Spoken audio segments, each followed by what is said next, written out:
Հանգուցյալին տանում են Մարտուն ու դիահերձարանում հերձելու։ Եվ ուզում եմ հասկանամ, ինչ խնդիր կա այդտեղ։ Այսինքն ուզում եք ասեք, որ ձեր տան կողքը դիահերձարան կա, որ Աստված ոչ անի, ձեր շենքից մեկը մահանում է, միանգամից տեղից հանում եք, մտցնում եք դիահերձարան, մինչ որ մի ճանապարհ չեք գնում հասնելու դիահերձարան։ Պարոն Ղազարյան, 70 կիլոմետր, Հայաստանի Հանրապետությունը այնքան մեծ չի, որ մարդիկ 70 կիլոմետր չկարողանան գնան ինչ-որ միտեղ հասնելու համար։ Եվ ընդհանրապես, ով ասեց, որ պետք է ամեն ինչ-որ տեղ մի հատ բժշկական հաստատություն լինի, ինչ-որ բան անելու, ինչ-որ ակետից բեկետ հասնելու համար։ Տրանսպորտ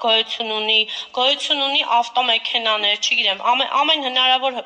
հնարավորությունները կա, որ մարդկանց կարողանան գնան եւ այլն իրենց հարցերը լուծել։